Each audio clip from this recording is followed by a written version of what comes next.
at 10 Hut. Hey, good afternoon, Rob. How are you doing this fine Wednesday evening? Good afternoon, Ron. How are you? How's everything up there in the north? A little rainy day today. Rainy, chilly day today after a couple of nice, really nice days, Yeah, it's So, only 90 down here, so oh, I feel bad for you. breaking my heart. You're breaking my heart. But it's been a busy, busy week since our last show. Tonight, we're going to have a makeup show from the show we were supposed to do 2 weeks ago when I had my little accident and John jumped in for me. So, we're going to be talking a little bit later about the Operation Impact versus Field Training Unit post academy training, what we think of each method, and what we think it's done actually to the job today. But before that, we want to we want to say thank you once again to everybody for their support for Eric Dim, his son Derek's memory. Last Thursday, I know you spoke about it on Friday's show with John and Marlon. Last Thursday, we had the memorial in Newark, New Jersey, to honor the memory of Derek. Very, very moving memorial service. Not a dry eye in the house. There's a picture of us afterwards. We went out for a little get together, about 50 or so people, to a nice Brazilian restaurant in the area. It was great to see Eric have a couple of laughs, but we would really want to appreciate. I really appreciate everything, all the support. We actually had some of our viewers who are now part of the Finest Unfiltered family come out to New Jersey to give Eric and his family support. So love to Eric, Louisa, and little Ellie. So keep your thoughts and prayers with them continued, please.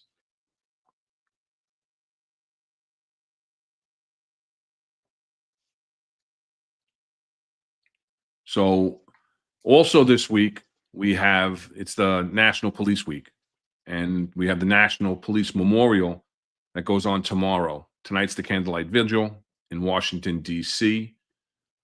So every year for this week is the FOP, the Fraternal Order of Police, hosts the National Police Week down in Washington, D.C.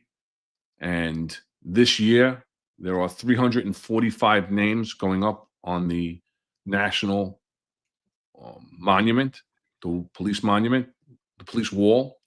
52 of those names are from NYPD members who have lost their lives in the line of duty. Now, for those who are in NYPD, to understand what that means is that their lives and the names that are being added this year don't mean that they passed away last year. They've passed away in previous years. It goes through a process, a vetting process. So it's determined the line of duty by the Fraternal Order of Police. And that could be a death due to COVID. It could be a death, which unfortunately we continue to see people that are succumbing to post 9/11 related injuries from the time that the time that we spent down at ground zero and the toxins that we took into our bodies, and those members have passed. So there are 52 members that are being added from the NYPD to the wall tomorrow, and we put together a little memorial. So please give us a moment for that.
always heartbreaking, right, to watch all of that, and just the amount of people that officers that are there. I mean, specifically, I know a few very close. Terry Foyles, she was very she worked at the range. She would always hook us up, when you got the when you weren't supposed to get that executive cycle, but you got it there and you got out of the range pretty early.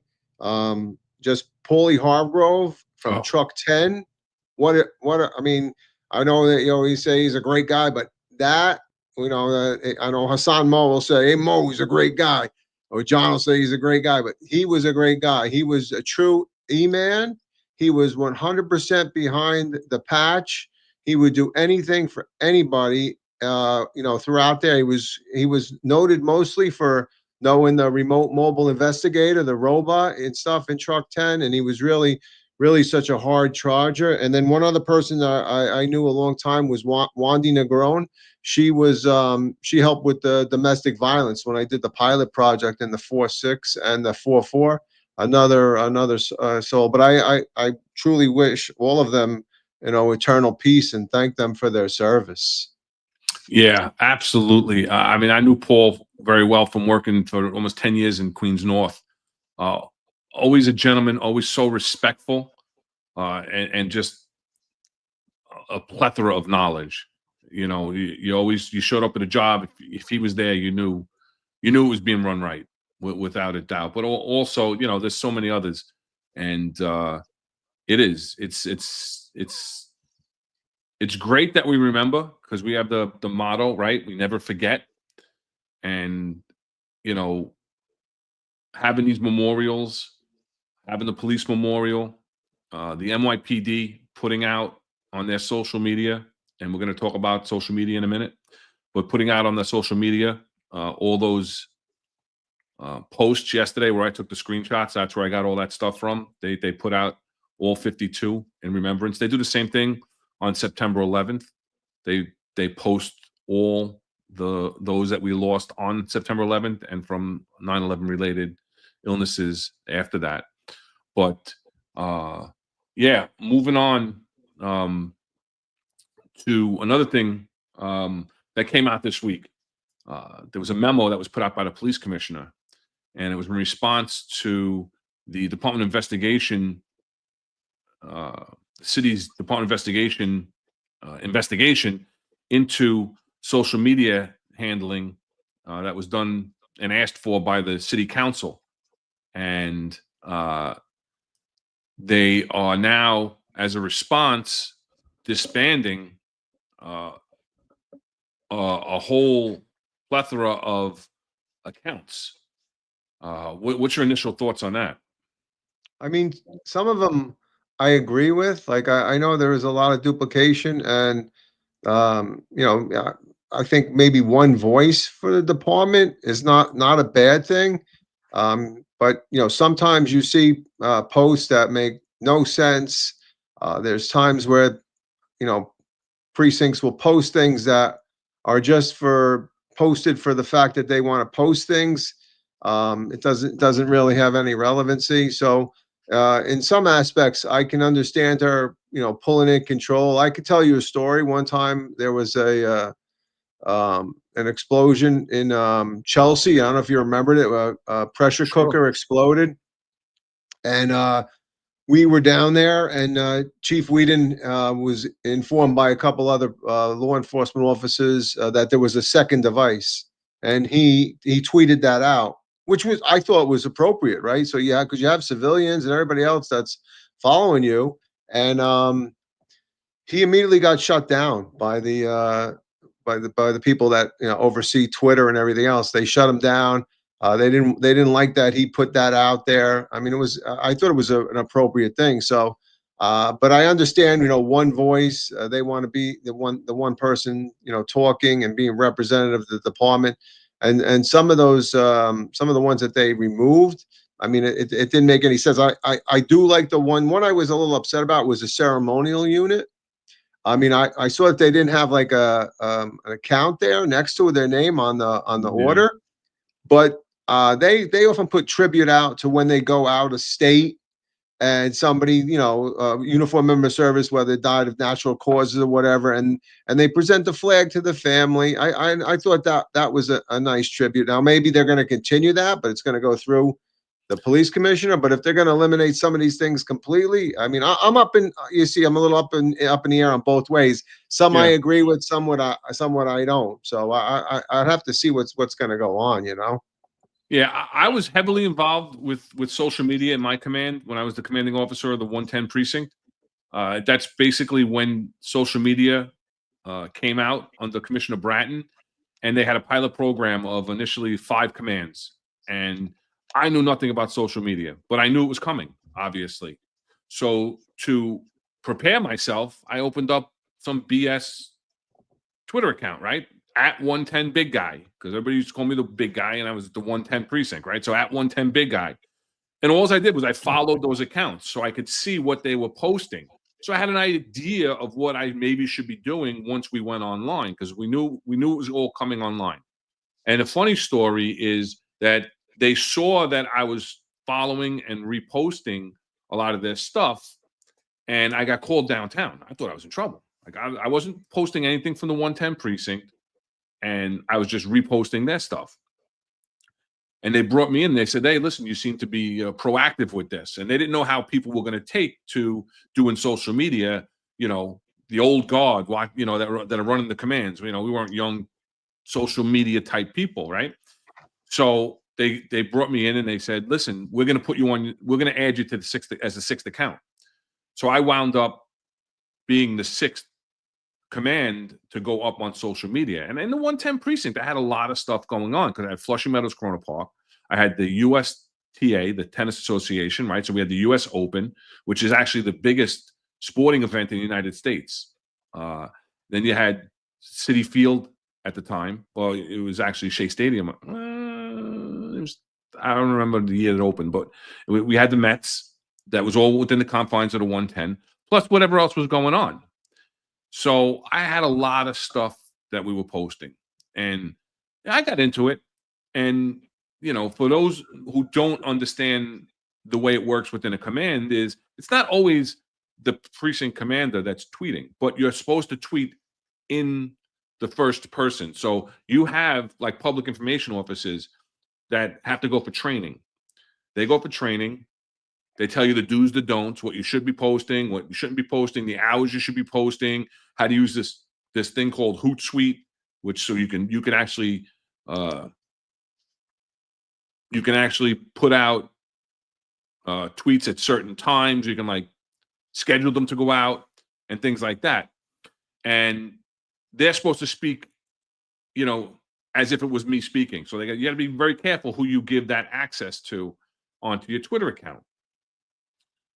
So, I mean, a lot of people think it's, for getting it for clicks, and people are, in competition for who's got a bigger Twitter account. And at one point, it actually came up in CompStat. You would go to CompStat and, on the screens when you walked in, you'd see the commands tweets. Like if they had a tweet they wanted to put up, they'd put up a tweet, whether it's a crime tweet or whether it was a community related tweet, and they'd have them up there, and they might talk about, oh, you don't have enough activity, you're not really tweeting anything out. It's for community engagement, and it was a way for us to be, number one, transparent and engage with the community. So you can get information out about wanted persons, and then there's rules on when you can post a wanted poster and information in the wanted poster. Had to be certain things had to be redacted, things like that. And so I thought it was a good platform to get out with engagement with the community. And like I said, we had a lot of stuff going on in the 110. But through the years, they added things. They started giving out Facebook pages. They started giving out, you see some people have Instagram pages. And, that's for different things. And again, like you said, there's a lot of those accounts. I looked up a bunch of those accounts that have no activity. There's no tweets. Some of them no tweets for over 12 months, and so they're inactive anyway. But what I like, even when I went to Housing Borough Bronx Queens, I set up a Twitter account because I wanted to promote the great work of the men and the women that were in PSAs 7, 8, and 9, excuse me, which I oversaw. So that, look, we had 1,288 followers, right? So that's the guy that took over after me, Louis Cologne, who's since retired. But, I was into making it a good environment. I had that seal made up and everything downtown, but it was good. And a lot of the PSAs, it actually lit a fire under the PSAs, but I agree, if the commands are active and they're putting out the information for their commands, the overhead commands, there's no need for it. You see it all the time. The boroughs putting out arrests and whatnot for the cops. That happened. Good work, good police work in Patrol Borough Staten Island and Patrol Borough Bronx and Patrol Borough Brooklyn South. There's no need for that. The command should be doing that. So those accounts are, they're duplicating the posts, and there's really no need for it. And it also kind of puts pressure, because I know some commanders that don't want to put things out because they don't want, they know that their chief likes to put the tweets out for the good police work. And I think it's it's your job as the commanding officer, put out that good work, and put out information out there, put out crime prevention information out there if you have any kind of crime spikes or whatever. So but this memo comes out, and it says right in the top, right, in response to a report by the Department of Investigation, right, as a result of new policies, the following accounts are going to be deactivated. And these are Instagram accounts. And again, I don't see any of these accounts that I could get any value out of, to be perfectly honest, on the Instagram. I'm not on Instagram really. So, maybe there's a couple of things. Community affairs might put some stuff out. Health and wellness, I know they put things out about events that they do. The auxiliary police section, I'm a big fan of them putting their stuff out, because they're promoting what the volunteers are doing, right? But patrol boroughs, I don't believe that I don't know how the 2.8 and PSA 1, I don't know how they even got it, but but the Twitter accounts, all this whole first page, I agree. There's no reason for any of them to have an account. And then I agree with you 100% on the ceremonial unit. And I know we spoke about that briefly. The ceremonial unit does a lot. And again, the reason for social media is for engagement, right? But you're engaging not only with retired members of the service, with active members that follow on social media. This is an age of social media, right? So the ceremonial unit puts out a post every time they go to a funeral for a retired member of the service, and they put out posts of, a lot of times, the member themselves and of the family being presented the flag.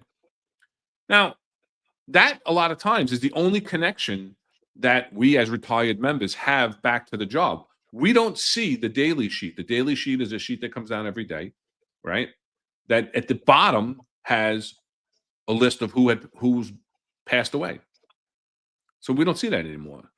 So that's good to get that information out, I think. It's like the only connection that we have sometimes. The auxiliary police unit, they're a bunch of fantastic people volunteering their time to go out there. I think that unit should be able to promote things. And also with the chaplains unit has taken over pretty much for NYPD in memoriam. That account's pretty much been dormant since the guy who used to run it retired. So the chaplains unit puts out memoriams, and it reminds people so that we don't forget. So yeah, I agree that there's accounts that definitely should and shouldn't. But what I find very interesting is when you go down, there's a bunch of commands that are going to keep their accounts active, but they don't have access to it. They have to go through DCPI. So they have to, designate a member who's going to be responsible to submit content to DCPI, who's then going to post it on that bureau's behalf, including the police commissioner, the chief of department, the first deputy commissioner, public information, intel, detective bureau, crime stoppers, PSB, which is the chief of patrol's office, right? Detective bureau, housing bureau, special ops.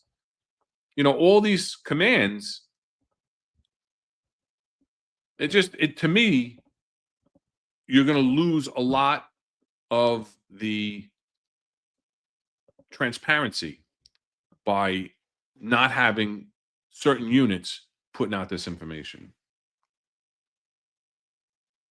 I know when we had when special operations were doing it, every time before we put out a tweet, they would run it by us. We would make, when Whedon wasn't around, they would send it to me. I would make sure that it was appropriate. You check the spelling and stuff. But yeah, we had guys that did it. My biggest concern is, and you see, in a recent tweet, Kaz did it, right, where he staged things. I just think that a lot of this stuff, when they do these Twitter things, they tweet something out, they stage things. You stop in the middle of an operation. Oh, let me get a picture of that, or we're going to tow a vehicle that's been called upon 311 about 20 times, but we're going to take a picture of it and say, hey, look, we finally did it, or whatever. I just think that it's some of it's ridiculous, and I do think that there should be certain levels of oversight so that it doesn't get out of hand. You talk about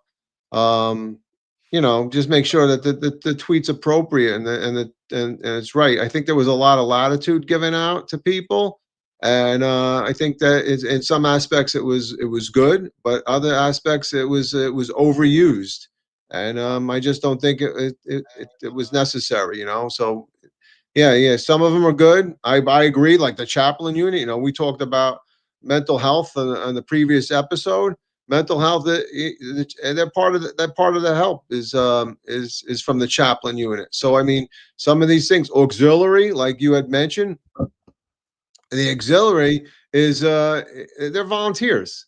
Let them tweet things out. I mean, for crying out loud, they're putting on a uniform. I remember when 2 poor auxiliaries got killed.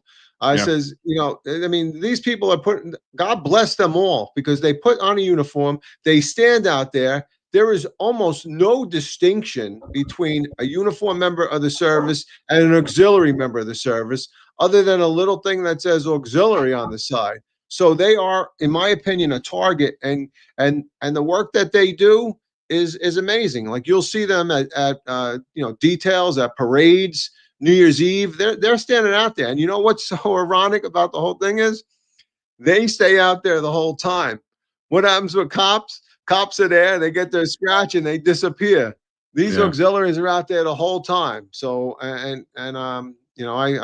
my heart goes out to them. But to stop some of these things, I just don't. I don't think it was looked at appropriately. I think it was just a blanket thing. Let's get rid of all these, and maybe they'll bring these other things back. But and what was it in response? What was it in response to? It was in response to inappropriate tweets by the upper echelon of the police department.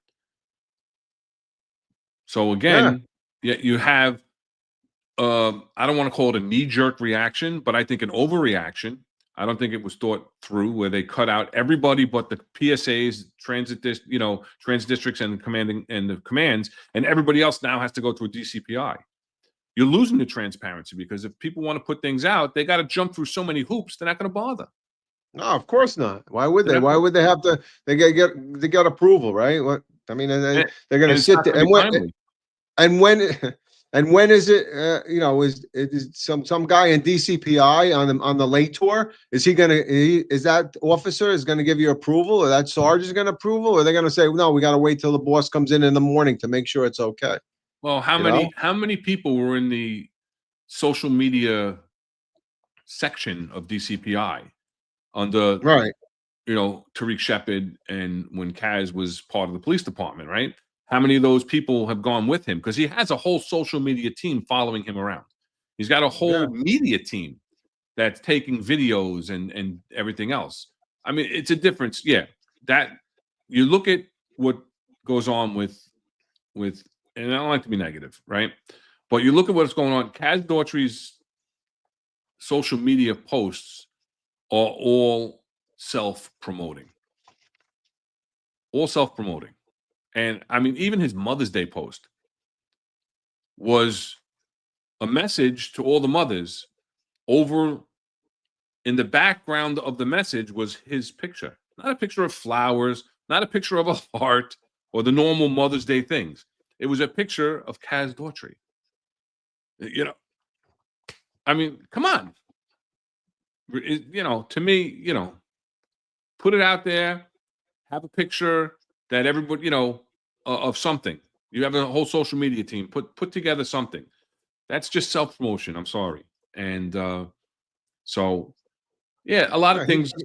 He's just doing that for himself. I mean, that's a look at me, and I'm one wishing everybody. All he's saying is I'm the one wishing all of you a happy Mother's Day. He's not wishing a happy Mother's Day to the people. He's saying that I'm the one wishing it for you. So it's all about him. Everything's been about him. I mean, all his social media is wearing fireman jacket. He was in one of the posts. He was wearing a fireman's turnout coat and their helmet. For real. I mean, where is he going with that? He's only doing that in the video. He's not. If he's on Randall's Island, he's not going into even the smokehouse or anything else. He's not going in there. No, he's not going to be pretending he's a fireman. So why that was completely for show. Well, how about when Tariq Shepard did a press conference wearing a tactical helmet with a shield? Right. And you know what, though? So that he wasn't even wearing a tactical helmet. That was a riot helmet with a tactical vest. He didn't even get that right. So I mean, that was an embarrassment. When I saw that, I said, "You got to be kidding me! You're literally standing there like you just came out of this barricade situation, like you were the front guy, the lead bunker, like Terry Advent, right? The lead bunker, and you took a bullet." But now you're going to stand there with not even in the appropriate uniform. Like, I mean, it's like you're going to play the part. At least look it, but don't pretend. I mean, that was another one where I said you got to be kidding me, man. Yeah, and listen, I think that a lot of stuff is coming down. We're getting a lot of feedback from guys that are still on the job, guys and girls still on the job, about excessive discipline, about a lot of other stuff that's going on. People getting terminated that would never get terminated before. And this is all obviously under the direction of Commissioner Tisch. She put out another directive, right? John put out a post on X the other day. A list of transfers came down on the finest message. And these transfers were supposedly in response to these officers, supervisors, detectives from detective squads and intel, right? And people from commands, all lettered commands, right? 2 people from the range, right? Firearms and tactics section. And they were supposedly late to a mobile field force. So John had posted something even a little more prior to this of I don't know if it was an official memo that went out that was warning people, if you're late or you don't show up for your all out, you're going to get permanently transferred to that all out command. CDs are going to be issued and you can't warn and admonish. Now, CD, for those who don't know, is a command discipline, right? It's an informal method of discipline. And it goes back to the command level where the commanding officer is supposed to adjudicate it. And there's recommended penalties. But when it comes from an outside unit, and I've fought this a few times, where they send you the command discipline with a penalty on it. Now, you don't know this officer, because with that thing, you got to take the officer's entire history and whatever the circumstances of that event may have been, because there may have been circumstances that they didn't take into consideration. They just, hey, boom. You're getting a CD because you were late. You're getting a CD because you didn't have a certain piece of equipment, whatever the case may be. And the commanding officer can take into consideration the prior disciplinary history, the work ethic, all these other things, and then dole out the penalty. They're not even giving them these options. And now these people aren't even getting command disciplines. That list of people, they all got transferred. Now some people said they were more than a few minutes late for the detail. It happens. I know people that have just not gone to details, you know. Well, I tell you, I remember getting to, because as the XO of ESU and also the XO of Special Operations, I adjudicated most of the CDs because the COs didn't want to do that, and I was able to do it. And I can remember getting CDs from outside units, outside investigations, just like you said. And the proposed penalty was 5 days, and so I literally would fight with them and say, first of all, you're based on your investigation, you're basing this for 5 days. You don't, like you just said, you don't know the individual, you don't know the work ethics, you don't know what the person's even going, like we talk about mental health month, right? What is that person going through outside that you don't even know about, but you want me to hammer this guy for 5 days? So I would go back and forth. And I think eventually it came down, I don't know if it was an intermortar or a patrol guide, that you weren't allowed to even negotiate anymore, which was that's insanity. Just the department to do that. And I mean, just you talk about morale. I mean, that's a morale buster. And this is a morale buster. You're telling me that, okay, I'm going to come down hard on discipline. You're going to come down on people. Okay, that's fine. But, people are late. Now, I know some people have said, I saw Mike Freed posted something on Facebook and also I think a couple other people, it might have been more than, 5 minutes. It might have been more than that. And I'll just give you my quick word of advice. If you're going to be late to any of these things, I always thought, why don't you do a car stop on the way there? You get a pickup of an aided. You stop for somebody that's disabled on the side of the road, and then you put that in your memo book. Hey, I was taking police action. Listen, as a boss, all I wanted was an answer. All right? Why were you late? Hey, Chief, we were late because we had to stop for this car was disabled on the side of the road, and they were in a bad spot, and we waited for the tow. Excellent. Thank you. I appreciate that. Good police work. I'm glad you helped out that citizen. But that's my word of advice today. If you're going to be late for something like that and you know you're going to get hammered, I would take appropriate police action prior to my arrival at that so that I justify my lateness. That's what I would do. So. Yeah. I think this comes from, because Commissioner Tish, we've talked about this in the past, and I know John and Eric have talked about it, that Commissioner Tish has ramped up discipline without a doubt. And she said that she said she's going to. And I have no problem with, listen, everybody that knows me knows I wasn't a big disciplinarian. There's ways of handling things. There's ways of handling personnel without crushing people, without taking time away, because, we talk about mental health, right? It's still Mental Health Awareness Month, right? You need those days off to decompress. You need those days off to be with your family, to be with your friends, to go on vacation. And to this day, I still don't know where those days go that the job takes. Where does that money go? Because it's money. It's money that the job is not paying out. They don't take those days, put it in a pool, and give it to people that are having extreme hardships. Maybe that's something they should think about, right? Put them into a pool and take these disciplinary days, and then maybe somebody has a true hardship, give it to them, right?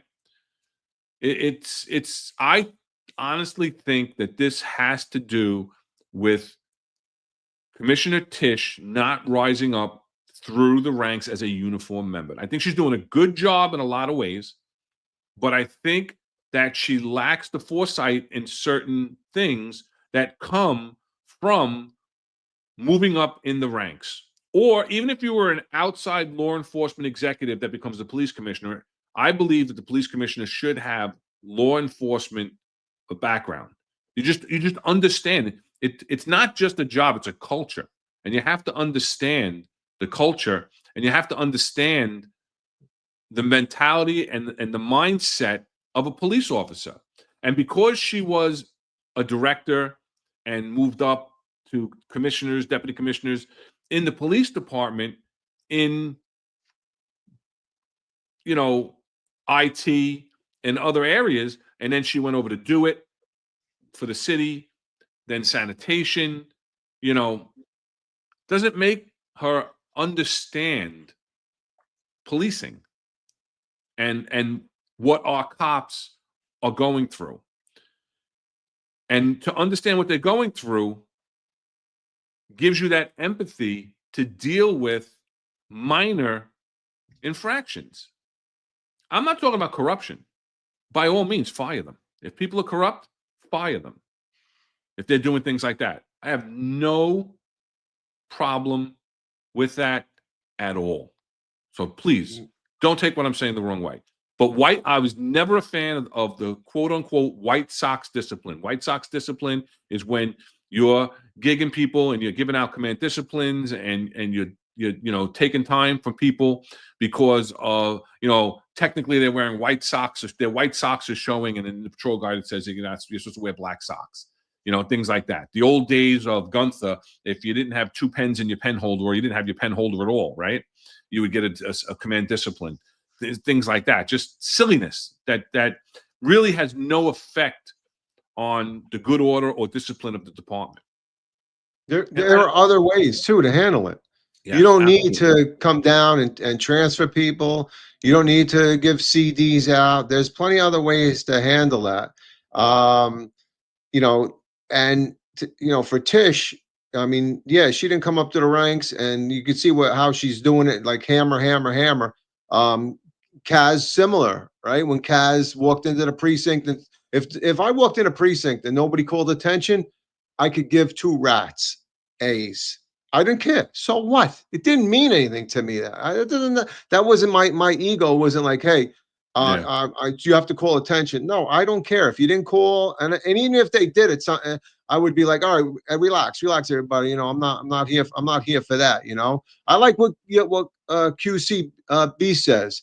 Didn't Tish say that her biggest mentor on PD was Jaffe? That would explain a lot. Absolutely. Jaffe was a hammer. I worked for her in the Bronx borough, and she was a hammer. She also, when she was the precinct CO, when I was in inspections, she would have us go and try to hammer her cops if they were off post or anything else. And I worked with Lieutenant Eddie Carroll, a great guy, and we would always say, why are we doing this? Like, why can't she get her patrol supervisor? Why can't she get her platoon commander to do that for her if she thinks that's happening? Why does she want somebody else to be the hammer? But that's how she is. Then that's all they knew. All they knew. So now if Tish is taking lessons from Jaffe and people are similar like that there's no regard for the person. It's only I see a little minor infraction and I'm gonna crush the person. That reminds me of Michael Weiss. A quick story. Michael Weiss was a full inspector in the borough. Pat Timlin was the CO. Pat Timlin and Tony Izzo was the XO. So Pat Timlin and Tony Izzo were loved by everybody. Pretty competent. They came up through the ranks. Everybody loved them.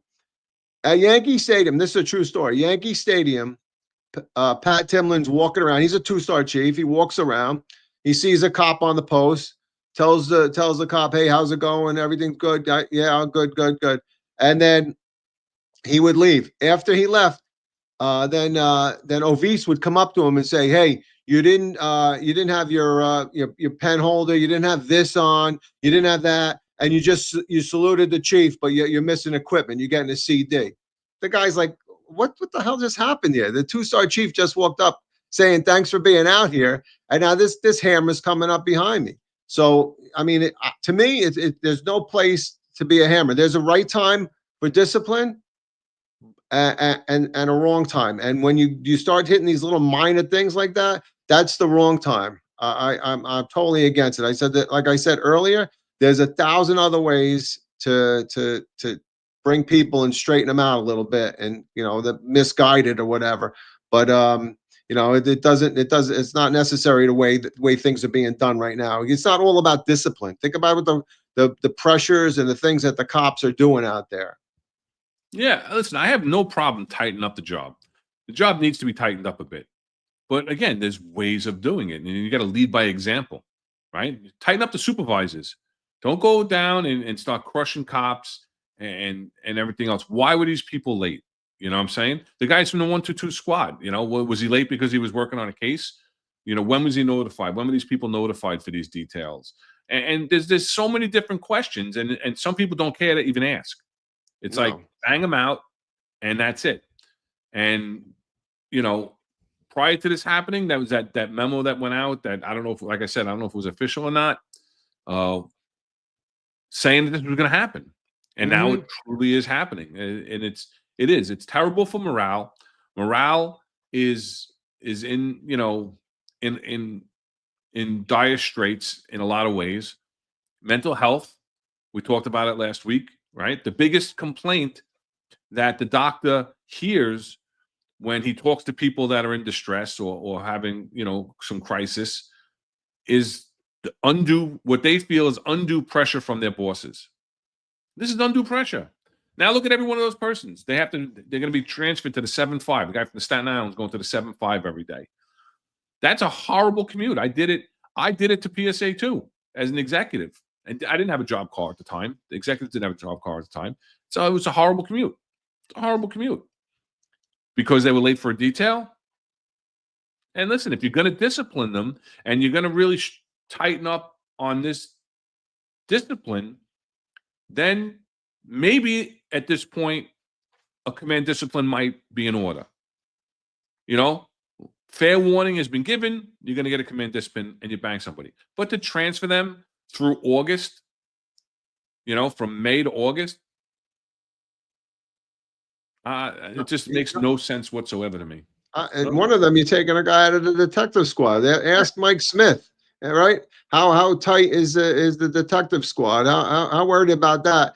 And you're literally going to pull somebody out of a squad, an investigative thing. I mean, how do you do that?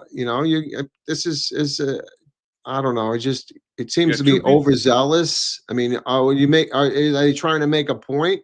I don't know. I just think it's far reaching. There's other ways, if you really wanted to do it, you could give a CD out, right? A command discipline. Right. And then the word gets around. It's like, hey, we were late for this.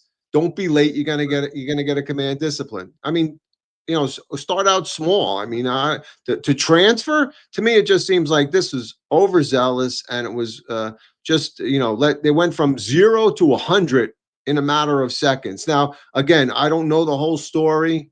Maybe they were, maybe they were later than more so than that, or whatever. I don't know. But on the surface, this looks terrible, and like Woon says, what happened to CDs? Yeah, I mean, there's ways to start. I mean, I personally would have said, hey, I'll craft you. Well, it starts out with a craft, right? Let's start out small. If they don't have a legitimate excuse, let's start out small with a craft, and then you work your way up. There's been also been times where somebody's done something, and I would call the CO of that particular precinct or even the squad and say, hey, how is this guy? Oh, he's a great guy. One of my top guys. Okay. I'm not gonna do anything. Oh, that we sent you that guy because he's a screw up and we don't like him. All right, well then it weighs it a little bit different on my decision on what discipline I'm gonna do. So I mean, it should be discretionary, not just boom, a hammer, and then the hammer falls and they all catch the hit. I agree. I used to mentor young captains when they got promoted, and one of the things I used to say is when you have the duty, which to those people, when you're the duty captain, duty inspector, or duty chief, you're covering a geographical area. Usually it's a patrol borough. For chiefs, it's the entire city. And basically, the way I used to describe it to people is anytime anybody goes, oh shit, or what should we do? Your phone rings, right? Because you're overseeing everything. And I used to tell people, when you're the duty captain and you're going around and you're going and inspecting people's commands and going to the hospital and inspecting the hospital posts, if you catch somebody off base, you don't have to write a CD right then and there. You reach out to the commanding officer during business hours, if it's a midnight or whatever the case may be, and they're not working, or 4 to 12. You reach out to them and you say, hey, listen, I caught Ron off base doing X, Y, and Z when he was supposed to be doing, A, B, and C. What do you want me to do? And 2 things. Hey, listen, I appreciate the call. I'll take care of it. I don't know what happened. Usually Ron's on point, but thank you. Or sometimes it helps the CO because Ron could be one of his problem children, and he was on that post because he's a problem child and he's not being effective in his position on patrol. And this person's been disciplined in the past, and it could help if someone that's removed from the situation caught that person off base and documents it. So it could go both ways. And like you said, that person doesn't know that member and that member's history. So I always just tell the guys, listen, before you start just banging everybody out on paper and putting it on your duty captain report that nobody ever looks at, talk to the CO. You can always write a command discipline the next day, 2 days later, whatever the case may be. So I think that's enough negativity for now. You got anything else on that? Just look at what's her name said. I think that's I like that. I kind of agree, because a simple civilian, I see and understand it differently. That's why I appreciate this show. You guys break it down, and I think that and thank you, what's her name. We appreciate your feedback there, because that's what we're trying to do. We're trying to break it down so everybody understands it, and also give a alternative to some of the things that are being done now, based on our experience. Both of us with 65 years of law enforcement experience, we're able to see things and put our executive perspective on it, as we would say, right? Yeah, absolutely. And also, to the young supervisors, young executives, I know a lot of executives are watching the show. I get a lot of phone calls from friends. Hey, I was talking to so-and-so and they said they watched your show and everything else. And so I know a lot of young executives. And listen, if what we're saying could help you and guide you, because there isn't anybody that's mentoring you as a young executive, that's great. That's great. Because what we're here to do, like Rob said, is we're here to give our executive perspective. We talk about topical issues, things that are concerning to, the members in the police department, some questions that are brought up by civilians that don't understand what's going on in the police department. Talk about those issues, but come up with some type of positive solution that people could work the solution, work the problem to a positive resolve, not just, throw your hands up and go, oh my God, what can I do? Well, we're trying to help you from, like you said, 65 years, over 40 years as executives, and so, and Snake Plissken, great discussion today. 2 big bosses kicking it back and forth. That's what it's about. Thank you, 499. Thank you. Thank you. We appreciate the support. And yeah, that's what it's about. It's a podcast. I always say, right? What's a podcast? It's a podcast, not a newscast, right? It's our opinions. It's our perspective that we're putting out there. We appreciate that you want to listen, that you want to be engaged in the comments. So that's really appreciated. But enough of the negativity. I think in the news, before we get on to talking about Operation Impact versus the field training unit topic, because we're 52 minutes in, want to talk about one more thing real quick, Rob. The Tier 3 pension update that the governor signed into law. You want to discuss that one? Yeah, I see that. That she signed it into law, and I'm happy that she did for the Tier 3 members. They basically get back their 20 years of service, which was reducing the requirement from their previous 22. It was something I think the unions had eventually. They kind of sold out those members way back when to get stuff, but now it got put back in. I think it's also, in addition, they're eligible at a certain point, if they do 5 years past their time, they're eligible. If they serve 3 years in that current rank, they're eligible to receive, let's say, I think a police officer will get a detective third grade pension. If they also get up to a sergeant pay also. So I mean, yeah, that's something that's good. I mean, I remember the CEA had done that with captains, right? If you stay the captain for 5, you get DI. 10 you get inspector, and 15 you get deputy chief. So I think it's a good thing. I don't know necessarily if it's going to keep people on the job because there are factors, other factors than money.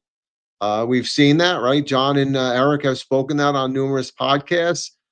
So yeah, I mean, I think it's a nice, it's nice to do for people that are still on the job and maybe have hit that 20 or 25-year mark and stuff. It's a little thing. I do know that it is going to cost some money to the city. If you talk to Marlon will tell you it becomes it definitely talks a lot of money. I think by the year, I think what was it, 2027, it could cost up to 3.7 million and up to 72 million by 2050. That's if guys stay on. But I do think it was something that needed to be signed. I just hope here's my last thing, and I'll throw it back to you.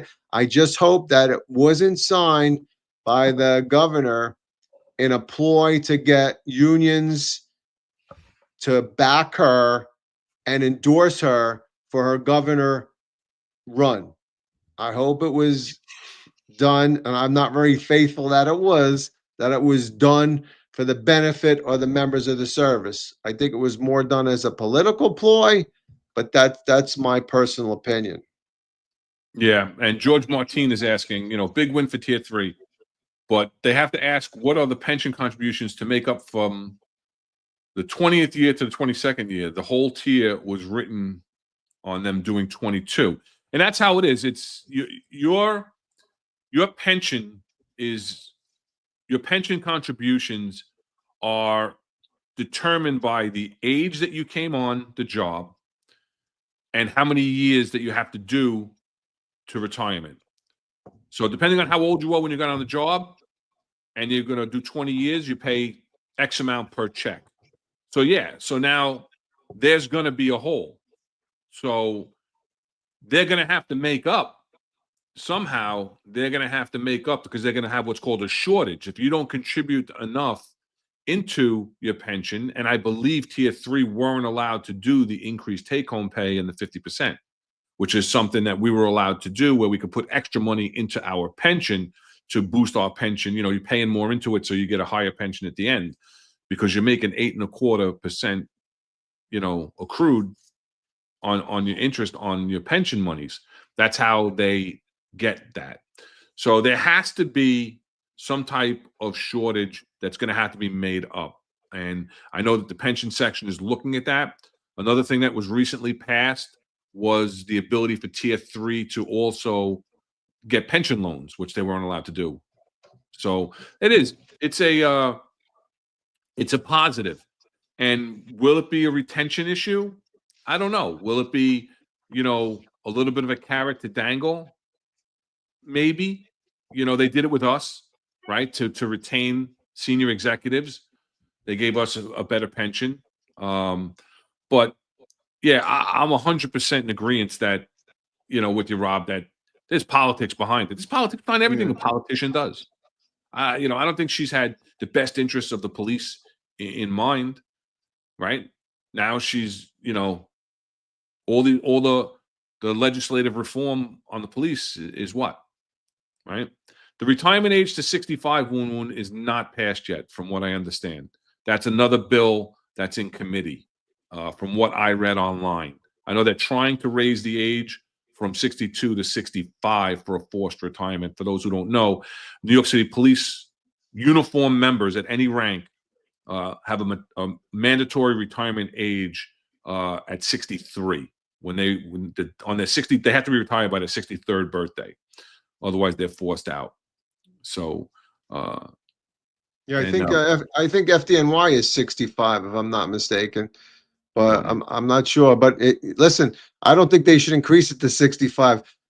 When I was when I was trying to get promoted, there was people that were on this job forever. They were if they went to 65, they would have never left. They go right to the end, man.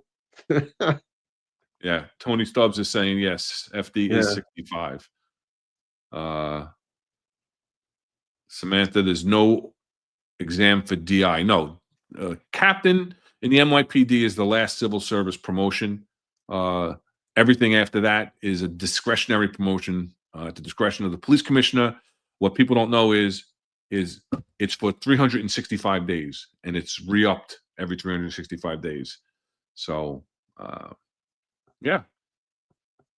All right. Yeah, Anything else? it's never a real title, right? It's always the following captains of police are acting as, and then your Right. title is deputy inspector, inspector, deputy chief. Yeah. Yeah. Yeah. So your civil service is really technically a captain. Right. That's the last test that you took. So we're 59 minutes in. So let's hit those likes, shares, share us out on your social media. If you're watching on X, repost it for us. Hit the like and subscribe on YouTube. I know that some people are a little bashful and don't want to subscribe for fear of retaliation by the New York City Police Department. So we know that I believe it's close to 60% of our repeat viewers are not subscribed. So please hit the subscribe button, get the algorithm going for us. It makes a difference. Hit the like button. We appreciate everything.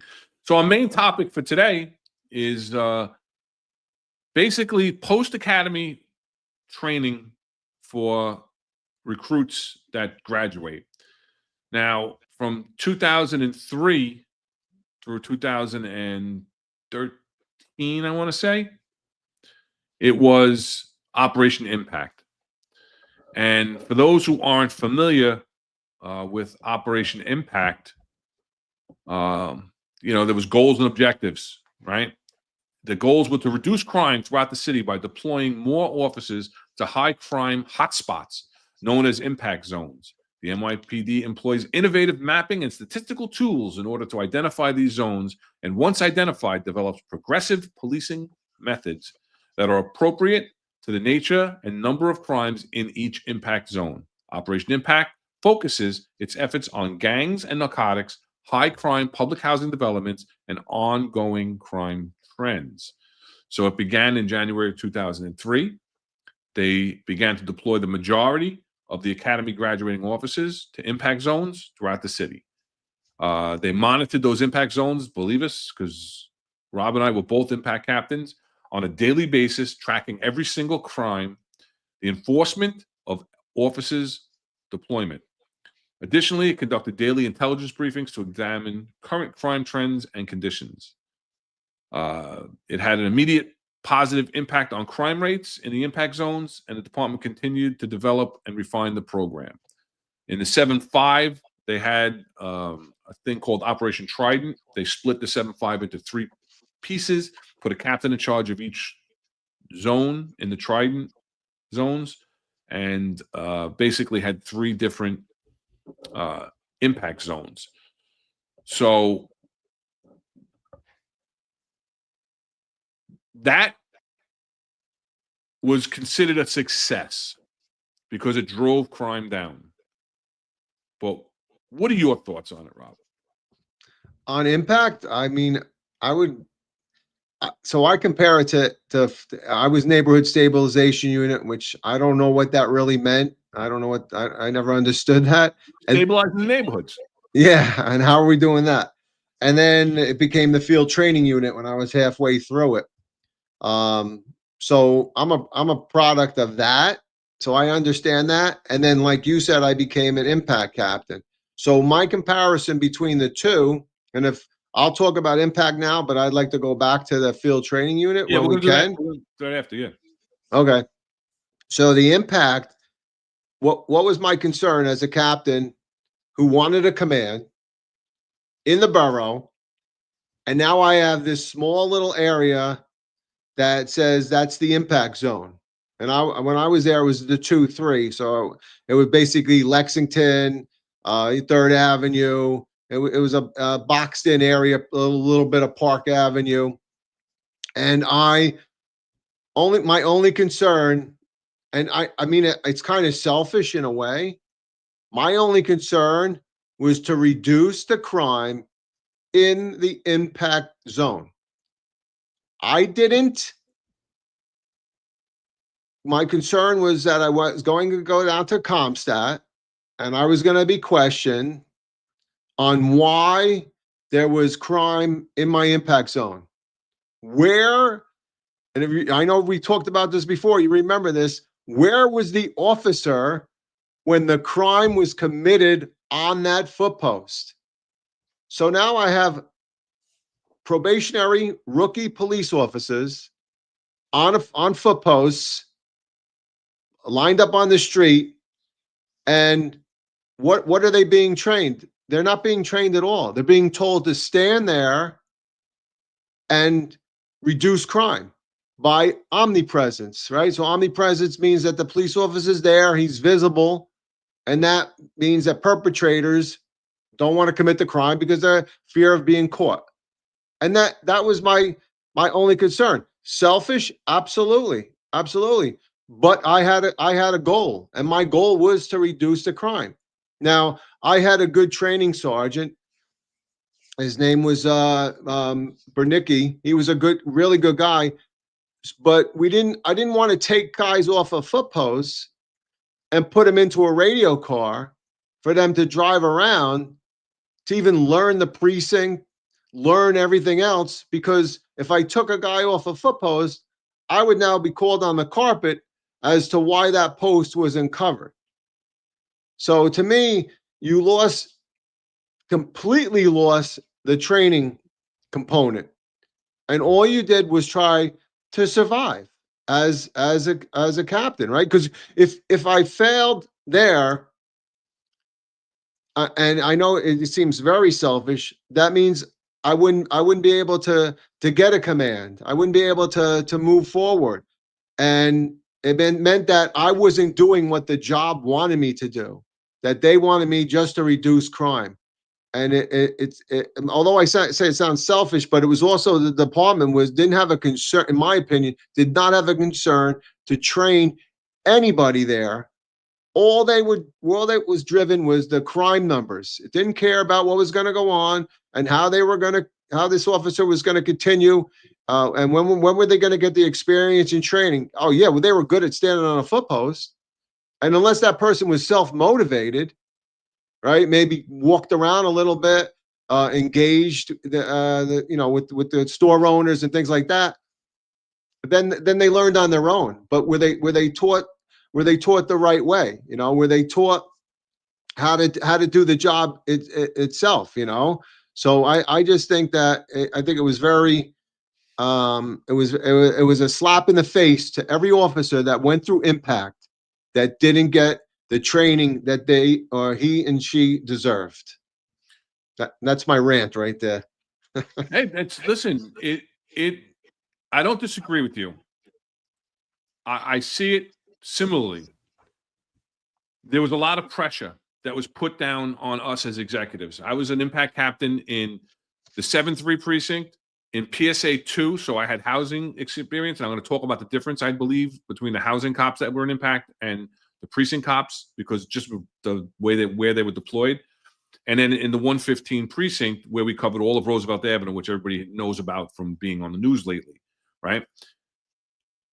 The pressure was there on the executives from the job to crush crime, suppress crime. Like you said, it was no crimes during the deployment, during the hours.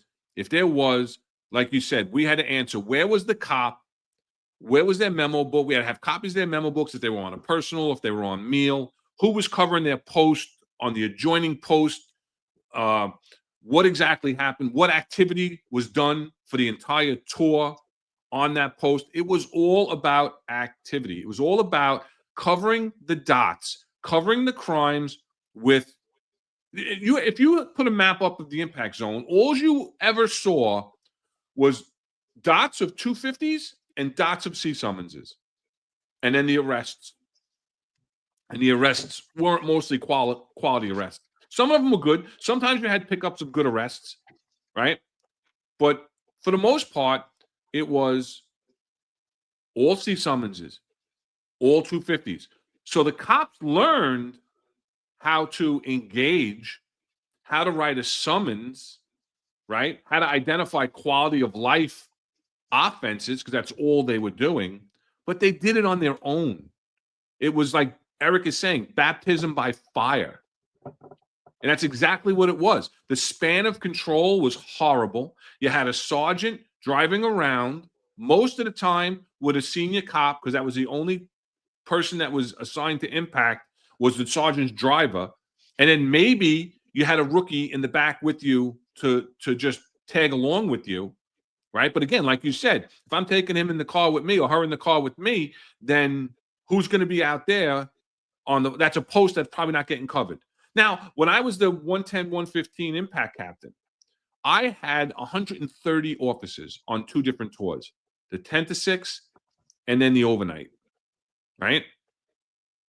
I had a ton of cops. It wasn't always like that.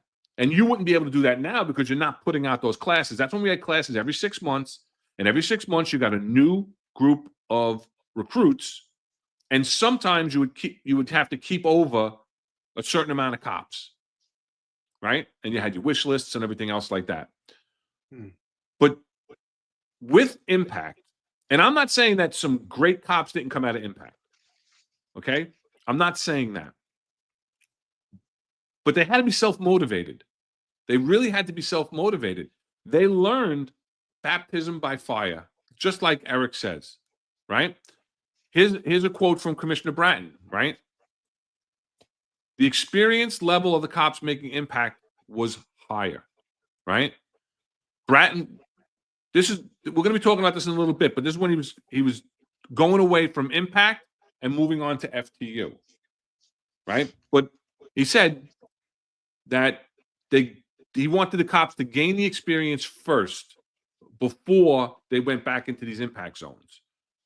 So that's the problem. The mentorship wasn't there. It was activity, activity, activity, right?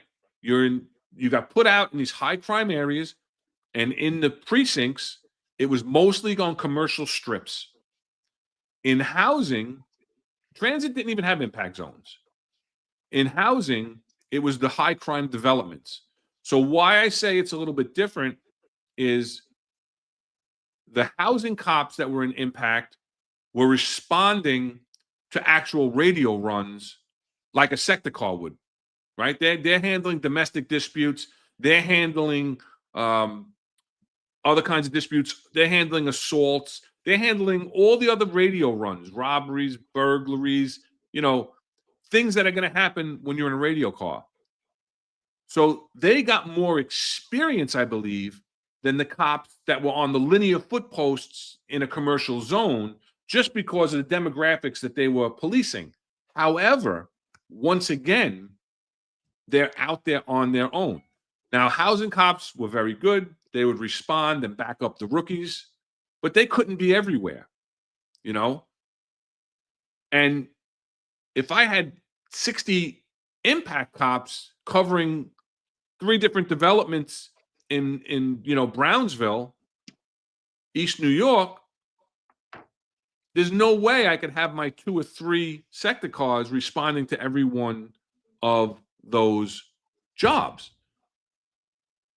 So you had these kids going out, and what did it lead to?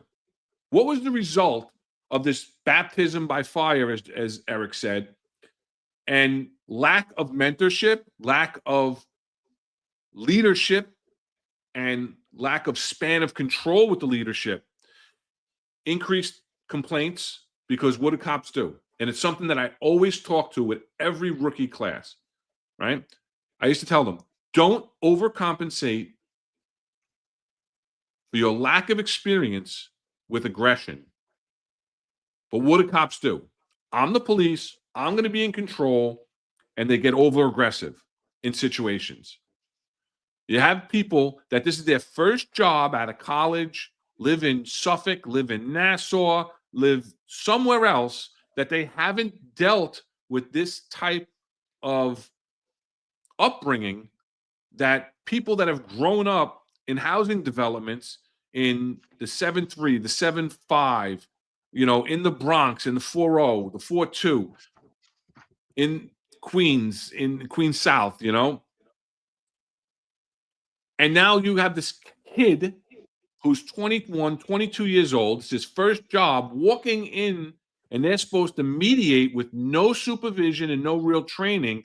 They're supposed to mediate somebody's domestic abuse case, that they're dealing with a family that's grown up with physical abuse, sexual abuse, alcohol abuse, drug abuse, all these things, and they got to do it on their own. So that's where I find it very problematic. So they didn't get the guidance, the leadership. They had to do it on their own. Here's the other thing, though. They also didn't even get to know the command, because they were concentrated on those select posts, and that's all they were. So they weren't even familiar with specific areas of the command that were good or bad or anything else. And you know what? When you came out of even after when I was in FTU, there's some senior guys in there. But even after that, when you went to the command, the senior guys would tell you, no, that's not how we do it, and that's not, do it this way. Do it. This is, you may have done it back then, okay, whatever, but this will get you there faster. This is this and that. So their experience, their tons of experience.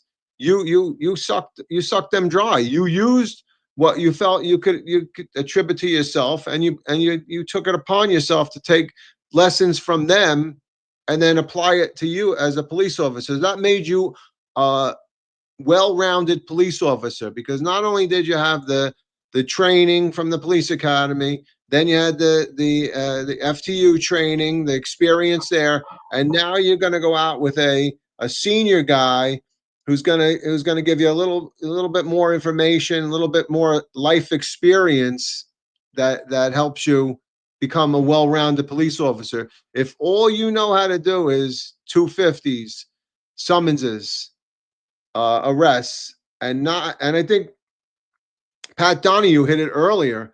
If that's all you're going to do, that doesn't, that's right here. Pat Donahue, Operation Impact taught rookies how to write summonses, make arrests, but not how to be a cop.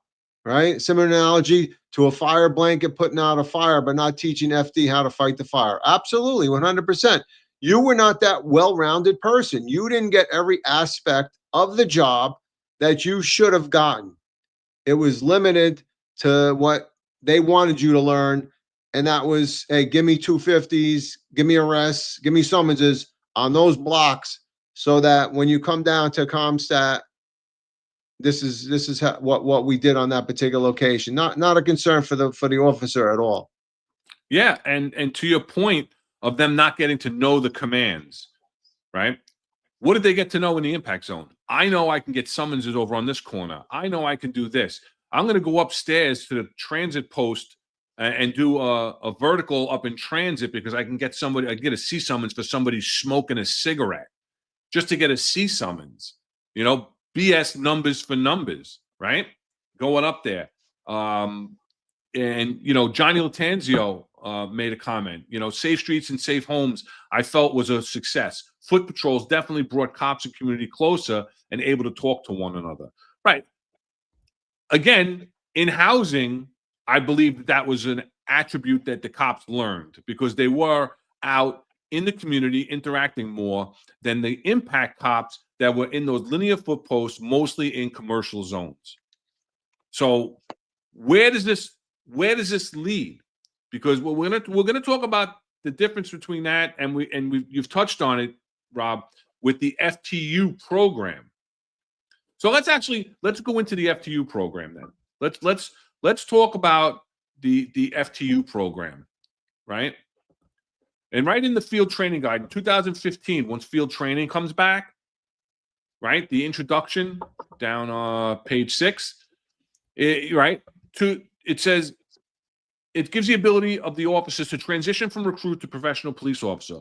Both practitioners and academics agree that field training is one of the most important stages in the process of becoming an independent professional police officer. The techniques and tactics that police officers use in the first few years of their career will have tremendous impact on their development, which will have a long-term impact on both the organization and the community served. And I'm going to get into that. Okay?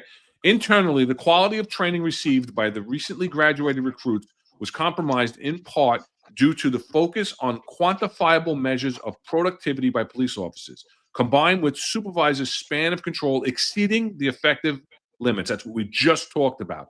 Externally, the aggressive, targeted enforcement associated with Operation Impact stained relationships between the police and minority communities because it was all about activity, right? Much of field training under Operation Impact was undermined by the excessive span of control of supervisors, undocumented training for police officers, and supervisors' excessive focus on quantifiable measures of productivity and insufficient oversight of the evaluation process. That's everything we just said. In recent years, newly graduated officers assigned to Operation Impact, which focused on crime reduction, were not provided with sufficient field training, oversight, and mentoring. This field training program, FTP, will focus on coaching, mentoring, guidance, constructive criticism, and positive reinforcement while maintaining an effective span of control, which will include having an experienced trained field training officer, we'll get into that, for every 2 probationary police officers. The mentorship provided by the FTO will enhance the development of PPO skills necessary to achieve the goals of both the NYPD and those we serve. So here we are going back into the field training methodology. And what they started out with was for every 2 recruits, you had to have an FTO. Now that became problematic, finding qualified people. And somebody made a comment,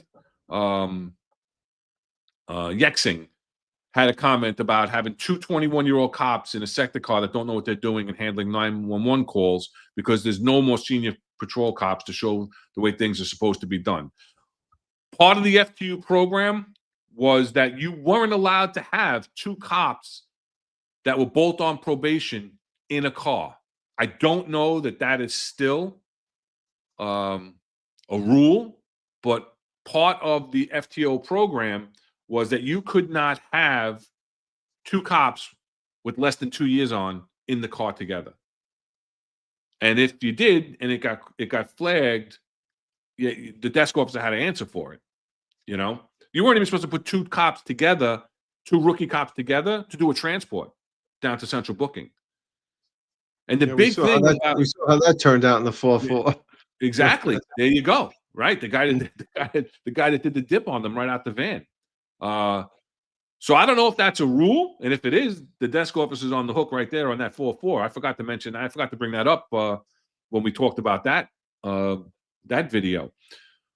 But here with the FTU program, it's a structured program where they actually have training modules built into it, where they have to do time, call it classroom time in the muster room, discussing certain things, where they can now actually sometimes put the legal bureau bulletins or other issues of stop and frisk and things, and it makes more sense to them because they're actually out in the field doing it and experiencing it.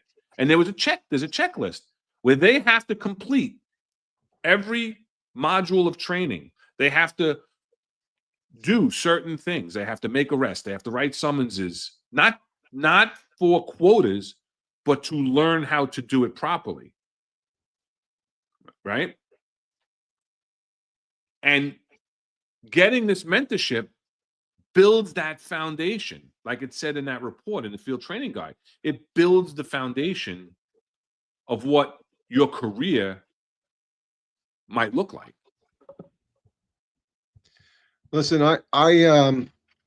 I totally agree. And class of 8311, he put down the positive of NSU is you worked in a division and trained in 3 commands. And that was totally true because I can remember coming into NSU, FTU. I worked in the Bronx, NSU 9, and that was the 50, the 46, and the 47.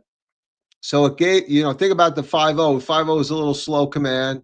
The 47's a busier command, and to me, the 46 was off the cuff. That was a crazy house. The 46 and the 47 are pretty much similar, but I think the 46 is a little bit uh, congested, more people in a particular area.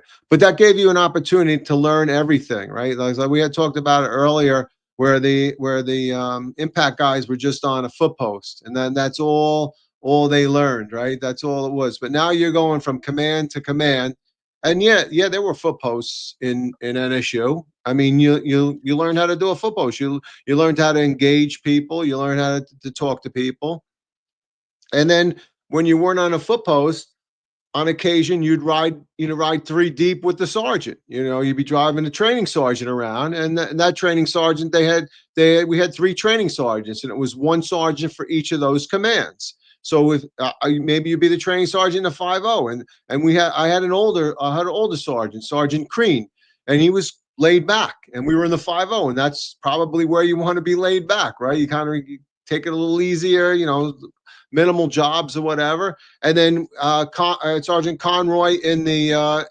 47, and Al Safiro was the other sergeant, and they were much more active, and that's when you went to 13s and you knew how to respond on radio call, driving evac and whatever. So you knew how to get there. And then there were other MOSs that were in there already, and those were called TOPAC.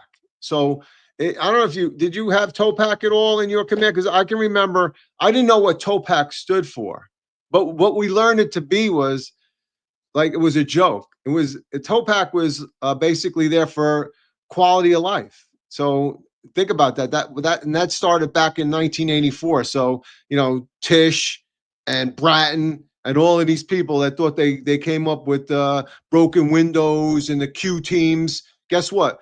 Benjamin Ward did that back in 1984 under Mayor Ed Koch. So this is nothing new concept for anybody.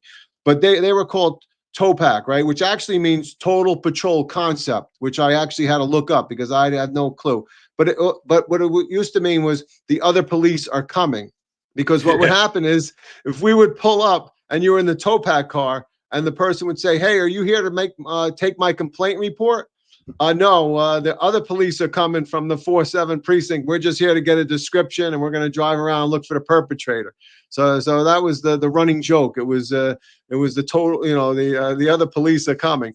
But doing that research to find out what TOPAC actually stood for, Total Patrol Concept. What did you say it stood for? I just ran it. I just Googled it under AI.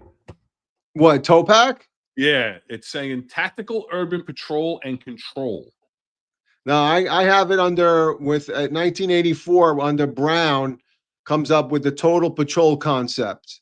That's what it was in his in their what they do is the a message of the NYPD. Yeah. And there was other things like Operation Pressure Point and all those other things. All those things that come back to light and with a different name. IRT, IRT, all of it. I mean, but during that it all sounds very familiar to Commissioner Tish's brand new strategies. Yeah. It's all brand new. It's brand new for her. It's brand new for her. So. So you got trained by a sergeant. You got trained when you were in TOPAC with the other police officer. So you got all that training and experience. And for me, I was in April of '87, and there was a January class. So even though those officers that came out in NSU or FTU, they were only there for 3 months, that was another way to fall back. The guys, told you what to do, whether you were on a foot post with them, and they showed you a little bit more around, so you were able to experience it and learn more. So I just think that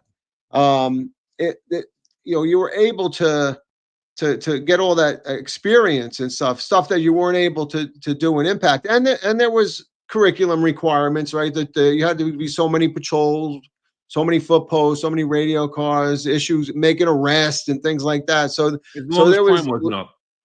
huh? As long as crime wasn't up, then you Right. could put them No, in the but car. but this was FTU. FTU didn't care about Right, that. right. Yeah, the FTU cared about training the cop, Right. not that. I'll give you an example.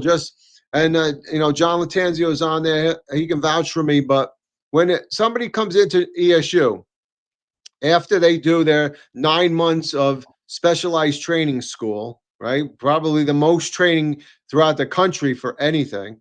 They go to a truck. Now, when they go to a truck, they don't call what's fly for, I think it's 6 months to a year. So they don't get sent to, let's say truck 3 has extra guys and truck 4 is short a guy. They don't send a brand new ESU guy from truck 3 to truck 4. They'll send the senior guy, because what they want to do is they want to train that guy to know his truck or her truck. They want to know that area that they're immediate response for.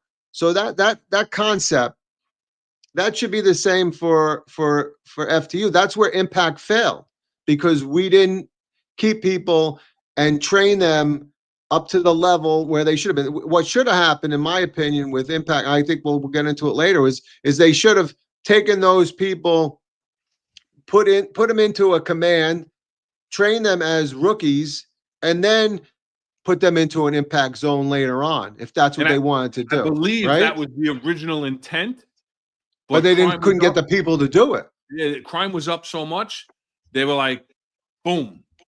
I think the union pushed back that you're going to take these cops off patrol and put them on these foot posts. And so they just took the cops right out of the academy and threw them out there because they have no say. Right. And what did that do? That hurt the cop.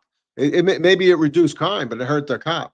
And that's my thing, is you need to understand the precinct, just like ESU. You understand the area you're in, understand the precinct, and know the job first. I don't think they threw them out and they didn't know the job. And the other thing, real quick, with just to jump back to Impact, I was pissed off with Borough Impact. I mean, I don't know, did you have Borough Impact where you were? There was a set of guys that just went from precinct to precinct to precinct from the borough. They were deployed from the borough. No, that was a little later on. That was the IRT. I couldn't get them to. I got yelled at for Tuesday and Wednesday when my impact guys were off, that the summonses were low in the command. I was at the podium and I got yelled at by McCarthy saying, "Why are Tuesdays and Wednesdays so low?" I know I couldn't say that they were off on that day. I said, "Commissioner, you're right. They are low on that day. I'll take care of it." I asked the borough impact captain, "Can you put your people on Tuesdays and Wednesdays in my command?" And she said no. She eventually became a 3-star chief, but she said no. So, all right, I took it. So what could I do, right? I mean, I think the whole system was flawed in that whole impact thing. Yeah, I was a FTU sergeant in the 7-8 precinct, and it honestly one of my most enjoyable assignments throughout the job. I had a small group. I've spoken about this in the past. They all did very well. One made a mistake and got terminated. He went to the bathroom at his friend's house, left his gun on the counter instead of bringing it in with him, and his friend let a round go. So, on probation, there was no coming back from that. But I would go out and walk the foot post with these cops to show them how to walk a foot post, because there is a way to walk the foot post. I was taught when I became a cop and I went to the 7-0 precinct, and we had 50 guys and girls in my FTU. But we had people that would teach us. You know, you don't just walk back and forth. You got to cross over. You got to alternate. You can't have a routine. You can't have a pattern. You got to be looking for certain things. There's ways to hang out and hang back on a foot post so that you're not, you're not blaring it. If you're going to try and make some kind of observation or see something going on, there's ways to do it. Find the places, find those safe spots on your foot post, right? Find those warm spots, find the clean bathrooms. Back in my day, I used to find the payphones that were, you could use, because nobody had cell phones, where you can eat, where you can't eat. These are all important things besides just crime fighting, and just throwing these young recruits, post-academy graduates out there to fend for themselves is just, it did them more harm than good. And like that report said in the FTU guide, what it does is it has long-term effects on the job. And I believe that if you look at the demographics of the job and you see it's, I believe, 43% of the job, 37% of the job has less than 4 years on the job, right? Another 20 some odd percent has less than 10 years on the job. So you're talking about 60% of the job, as far as in the police officer rank, 60% have less than 10 years. So those 60% are the cops that have gone through field training. But who are they being taught by? Who are the senior guys? The ones that learned on their own. So they had a different attitude also because they weren't mentored, right? They weren't mentored.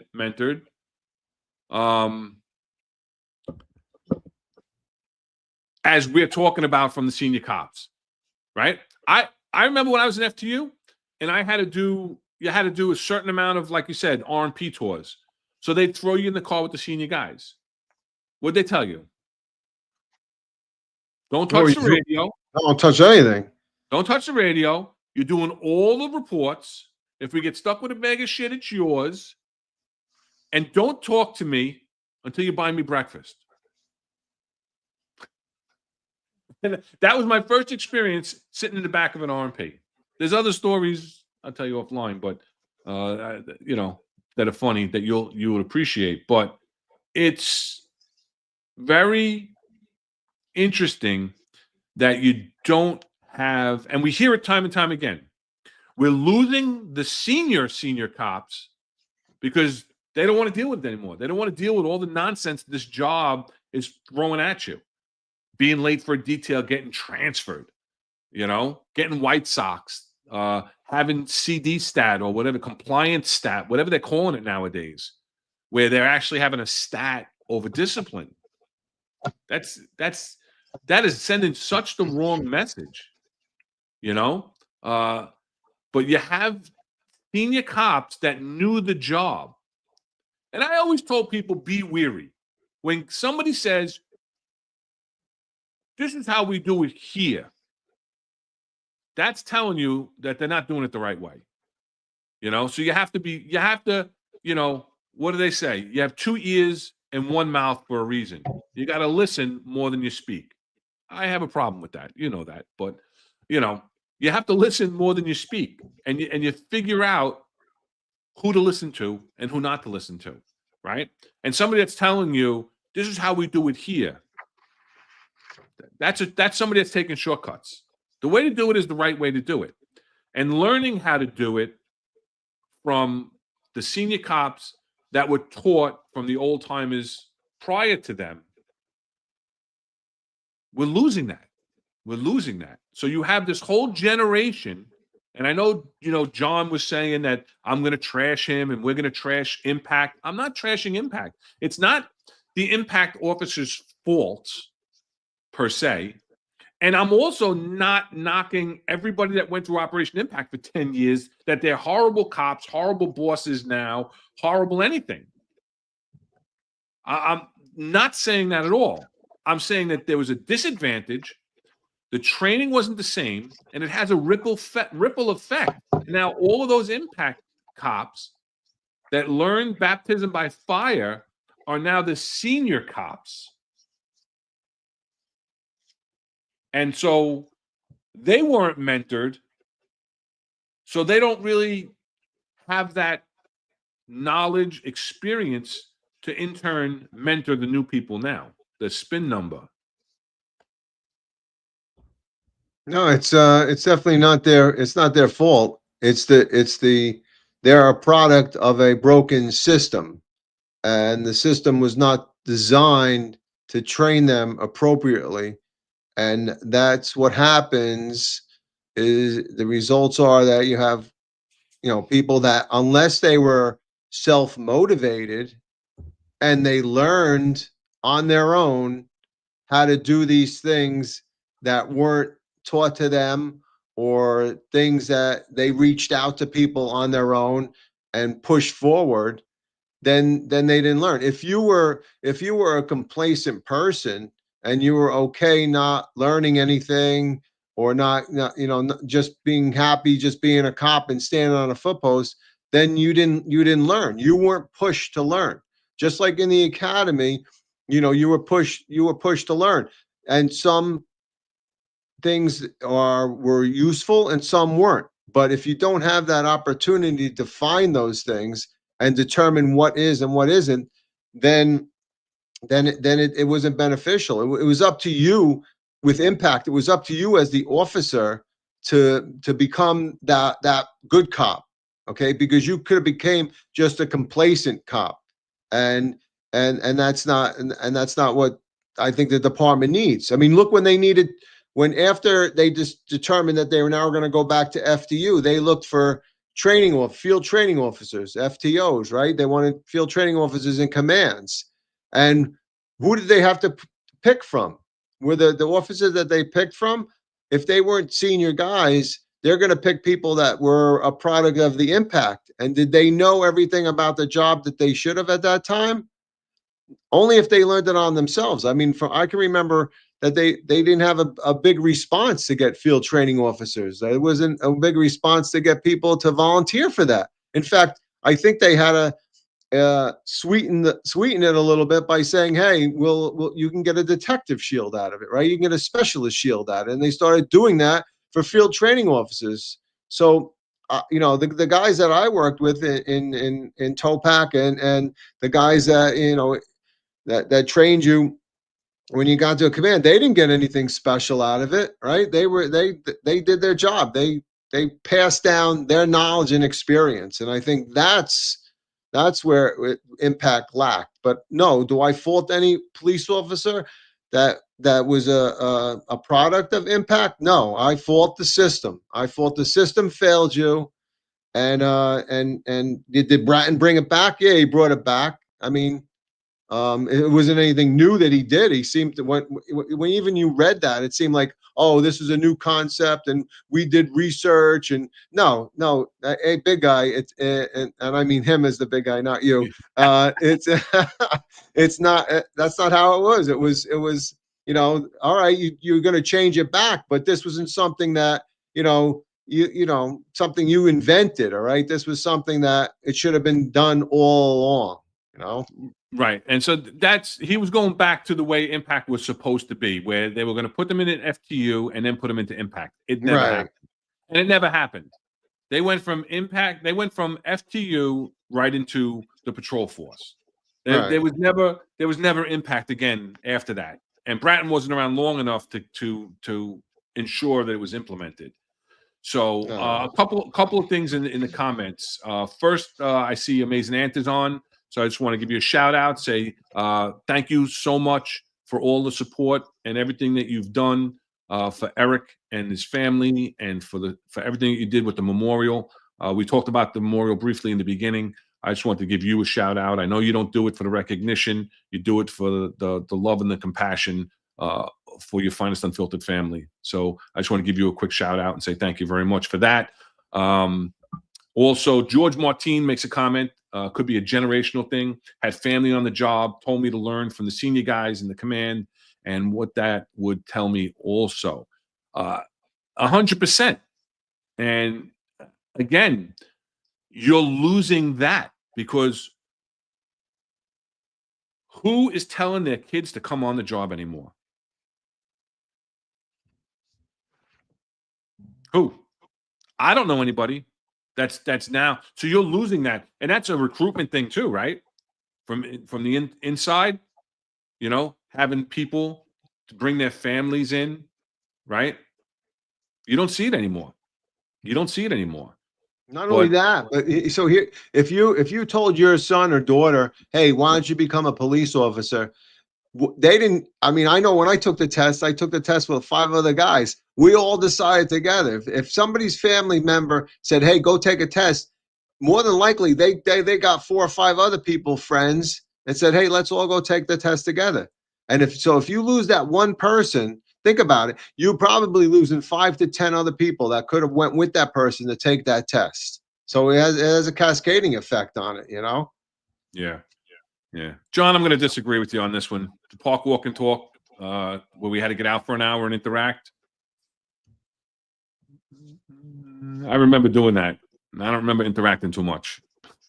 Do you remember the park walk and talk, Rob? I remember a lot of people parked. I don't know how much talking was done. I don't know how much walking and talking there was. It's true. I know Lampwick talks about Friday nights at French Charlie's. That's a blast from the past. I can remember French Charlie's, man. Never went there. No, that was a big Bronx bar, man. Yeah, that was a good one. But yeah, cops stayed out of trouble then. That's true. You didn't let a round go in somebody's bathroom.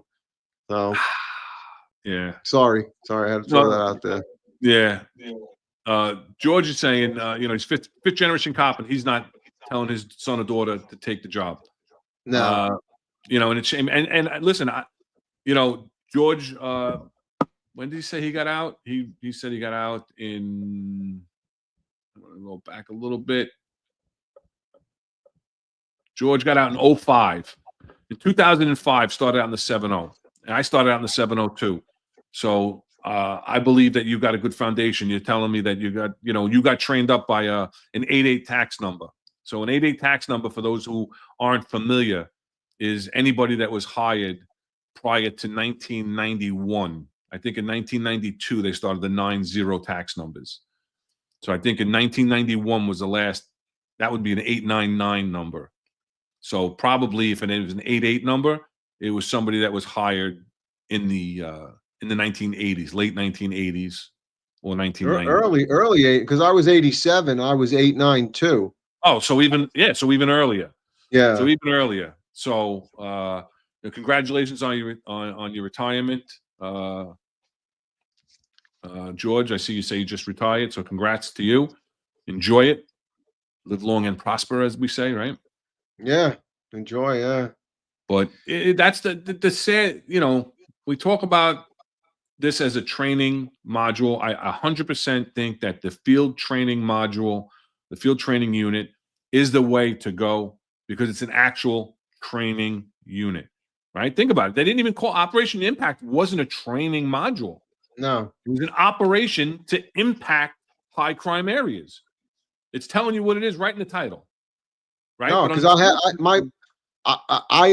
asked my training sergeant to take guys when we could, to take them out in a car, because otherwise there was no, like you said, there was no specifics, like a certain amount of radio cars, go out on a certain amount of radio runs or whatever. No, it was just that. It was the concentration on reduction in crime. That's it. And how to write a summons. They can write the hell out of a summons, So the problem is though that the guys that, let's say you weren't self-motivated and you were an impact officer and you stayed and then you took a test and you became a sergeant. You weren't self-motivated, so you didn't pick up on the things that you probably should have, that the job should have told you. And now you became a sergeant. And then you became then you maybe become a lieutenant or a captain. I mean, it had a detrimental effect, in my opinion, on the job.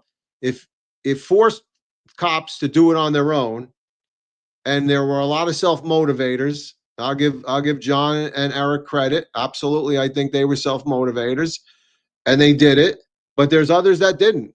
And they eventually became and moved up to the rank, and who knows what rank they are now. But that foundation that they were entitled to was pulled out from underneath them by the department. They were left hanging, in my opinion. Right. John's jumping in now on X. I learned how to arrest and summons an impact. I lost them. I learned how to arrest and summons an impact. I learned how to handle jobs on patrol after impact. That's exactly it. That's what we're saying, is you learn. And you know what? Again, John, when you went out on patrol after you got out of your impact, you weren't in an FTU. So again, you're learning on your own. And if I had to bet, and I'll ask you, you can answer, if I have to bet, when you got out of impact and you got into a car, did you get into the car with one of the guys you got out of the academy with, or with a senior guy? Who'd you partner up with? Guys from your academy class? So again, you're learning on your own by responding to these radio runs and sometimes making mistakes. You learn from your mistake, but everybody makes mistakes and you got to learn from them. But you're learning from them in phase 2 of your job, right? Because now you're on patrol. You're supposed to be exactly another rookie. So now you have 2 rookies in the car. And again, somebody, one of our listeners said that it is still the rule that 2 cops with less than 2 years aren't supposed to be in the car together. That was a rule that they came up with, and I agree with that rule wholeheartedly. You're familiar with these people. I did it when I got out of my FTU. I got into the car. I was partners with somebody else from my FTU. So, but we were in an FTU. We had sergeants. We learned from senior cops. We learned from senior sergeants.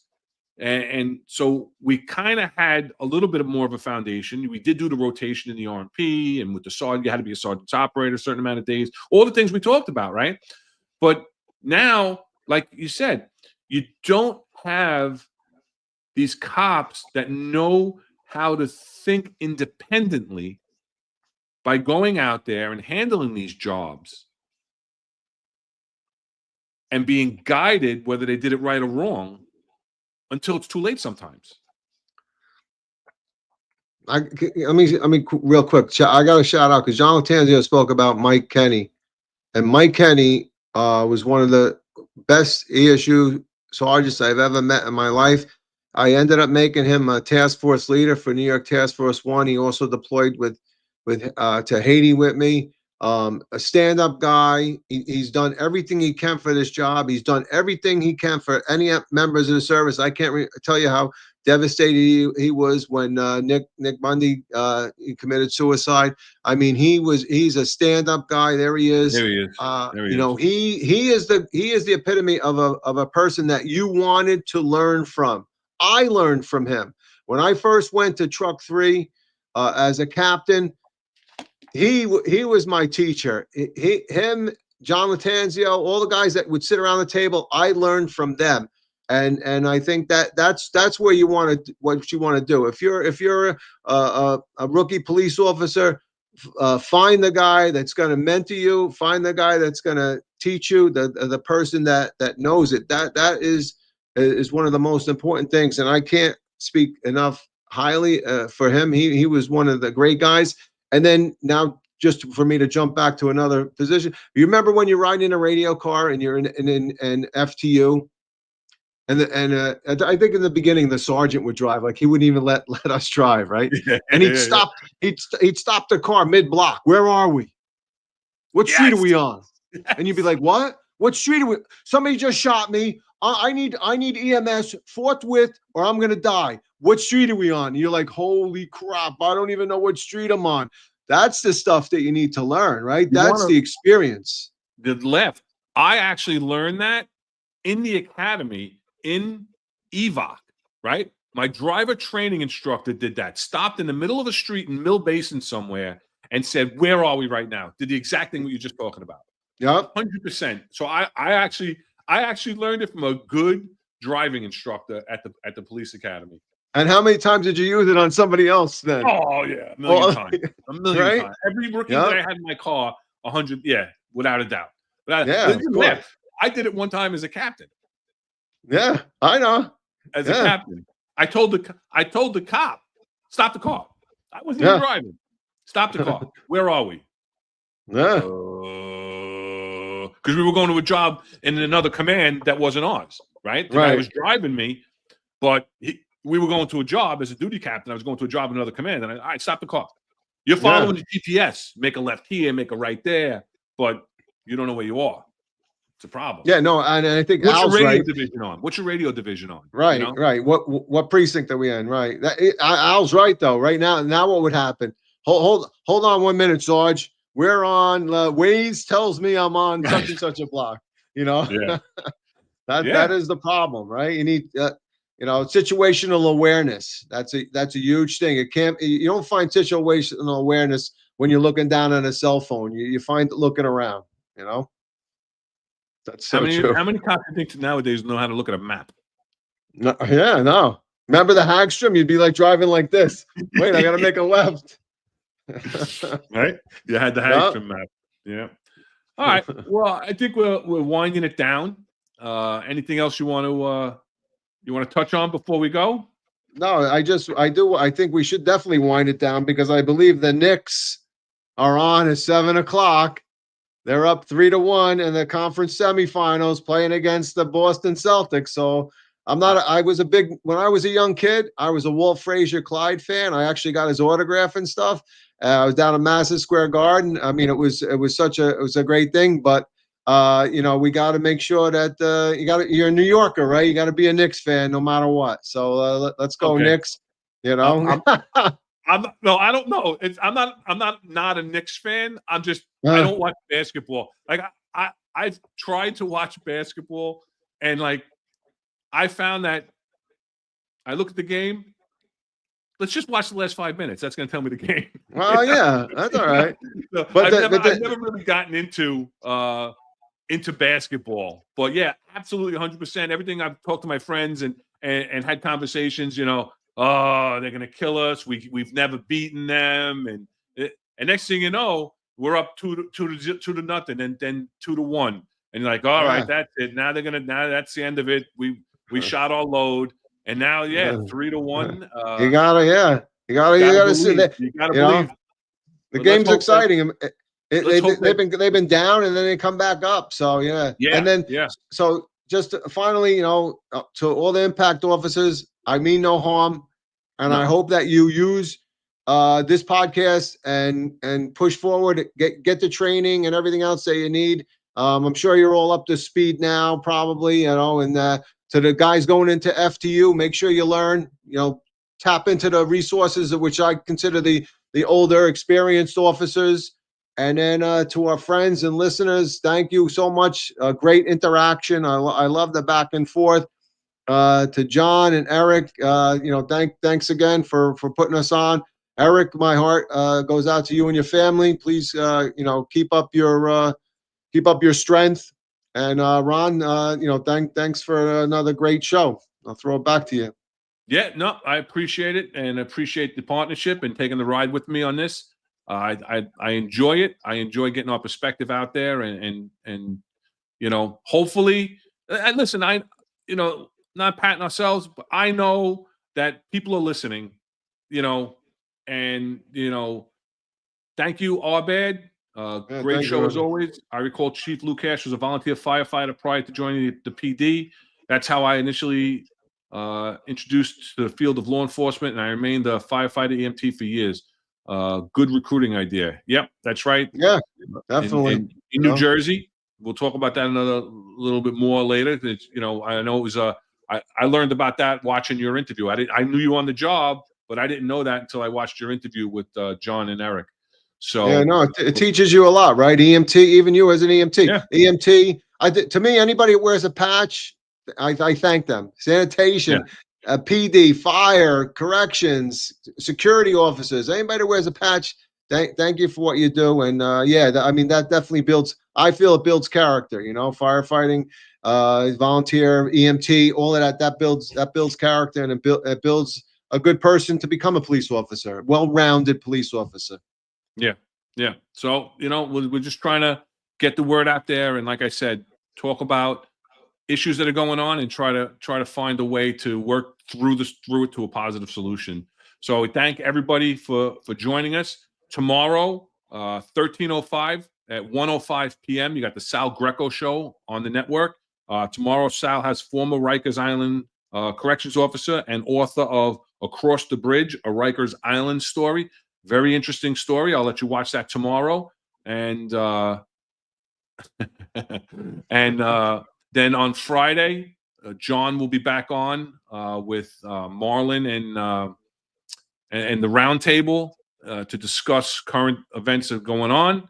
And then we'll be back again next week, Wednesday at 5:05 p.m. with another episode of the Executive Perspective. Be safe, everybody. Go Be Knicks. safe. Good luck, Knicks.